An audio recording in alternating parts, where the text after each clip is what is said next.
My name is Kim Leibon. I'm a Danish artist living and working in Oslo, Norway. Primarily I'm working in video, but also sculpture and installation for the most part. My latest project is a video work called The Animate Landscape that shows an anthropomorphized landscape, person-like nature that acts differently than it usually do. All the plants of the landscape dance around and move more human-like and are not like inanimate objects that they are usually regarded as.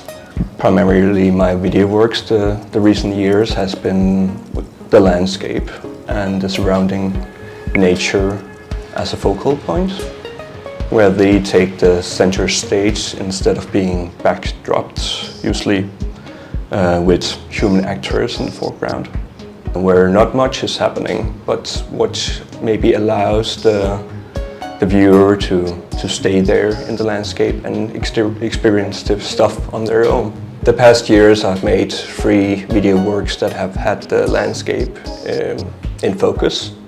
The first one was a landscape that was made out of plastic, that throughout the video, as it evolved, the plastic was added hot air, which made the plastic plants move so they acted like normal plants that you see out in nature. But that same hot air made those plastic plants melt in the end. And the next video I made was a landscape that was made on a macro level, that was consisting out of bacterial culture, that was filmed in Cinerama, which is an old film technique where they make a 180 or even 360 degree screen where they project landscapes, usually exotic landscapes at the time, so people could experience those landscapes that they were not able to go and see on their own. And for this, my latest project, I wanted to take it even further and show a landscape that was even more a product or a relation to humans. So I wanted to make the plants anthropomorphized, which means that they're acting like human beings. They get human attributes. They show emotions or even talk or make gestures like and movement like we do. And my early inspiration for that film was Walt Disney's Silly Symphonies, called Flowers and Trees, which is also the first animation film in color that I found was interesting. So I wanted to make my own version of that. So starting out, I knew that it was going to be animated in one way or another because it's hard to make plants behave like humans. So I tried out making it stop motion, making latex puppets out of plants with inspiration from Jim Henson and the Henson Studios, who made the Muppets and the creatures from Star Wars and many of those films from the 80s and 90s. But I quickly realized that it was maybe a little too much I had to learn and figure out at the same time, while figuring out what the plants were going to do and how it's going to look. The design and the art style of the project, I also have to learn how to make puppet and how to animate them. So realizing how much and how difficult that was, I decided to scale it back and try to do it in 3D animation instead. I was figuring out how to do that, how to animate and how to build scenes in 3D and how to build lights and make it look like I wanted it to look. I also had to, and then I could at the same time figuring out what was actually going to happen in the film and what I wanted to convey, what interested me, and what the project should be about.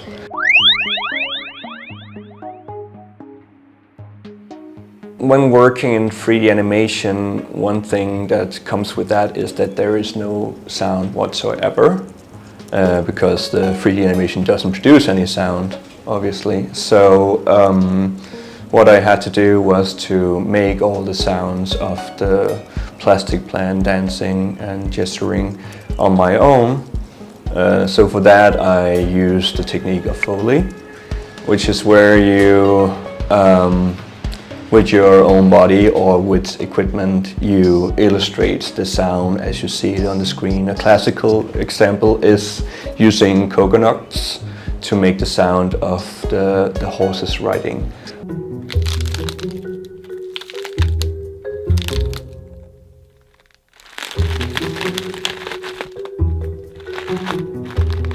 So what I did here was that when I had all the scenes done with the plants moving about, I went out and collected a lot of plant materials, leaves, stems, all that, and then I tried to illustrate all the individual plants in the film with my own body, and with leaves and plants in my hand. I would try to move like they moved, try to act like a plant, acting like a human.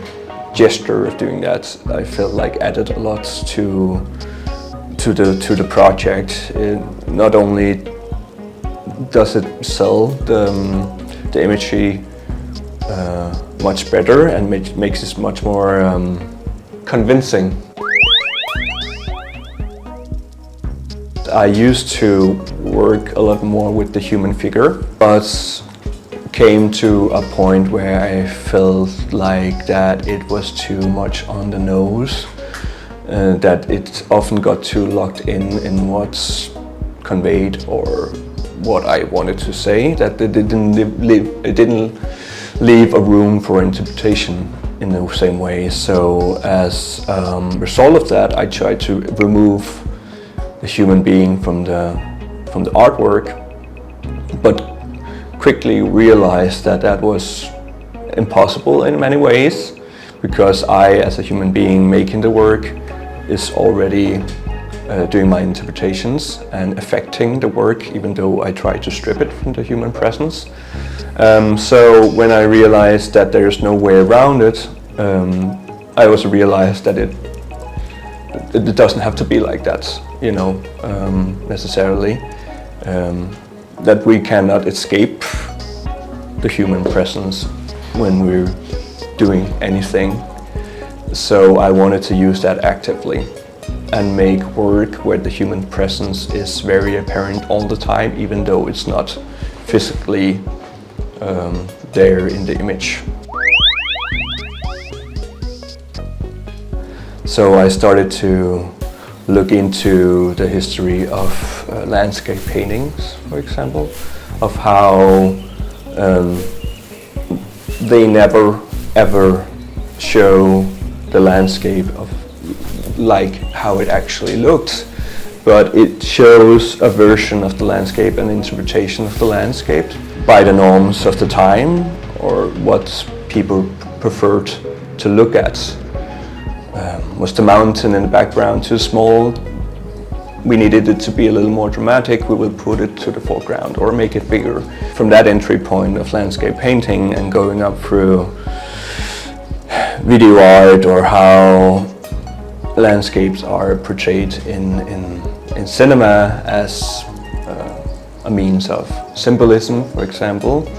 I tried to use that as an active thing in my work and focus on, you know, working with the surroundings of how that is actually a portrait of us as a society. I guess what I strive for is to make work that listens more than it tries to speak too loud, that allows for the viewer to speak on their own, in the work, if that makes sense. I see the act of anthropomorphizing as an act of empathy in a way. It's a way to try to relate to other kins, other types of being, that being plants or animals or even rocks maybe. So if we want to try to relate to these kinds of other entities that don't show emotions and don't have a voice, don't speak their opinions, don't have necessarily eyes that shows anger or fear or love or happiness, then we have to interpret that into the other being,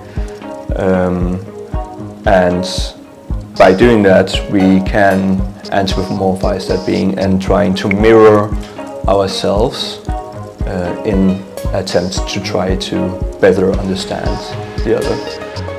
That can be a very limiting approach on its own, but I see that way of mirroring as a very interesting correspondence with something else, as an attempt to try to gain a mutual understanding, even though the communication is maybe just from one direction. It's still an attempt, and I think that's an important gesture. Another thing that I find interesting about the landscape, and this recent project has been shown in several different iterations, and one of them had the framework, put these animated plants in the framework of the sacred grove, which were places that the people of old nature religions used as their sacred place to gather and celebrate nature. Back when nature was perceived as a god of its own, and as something that created life. In a way, it's an entry point to try to approach other entry points to nature, how it has been perceived or approached by humans throughout history, throughout religion and superstitions and myths, and how that affects where we are today, how that has been shaping the concept of nature to how we still approach nature today, and how this separation between the humankind living in relation to nature instead of being placed outside of nature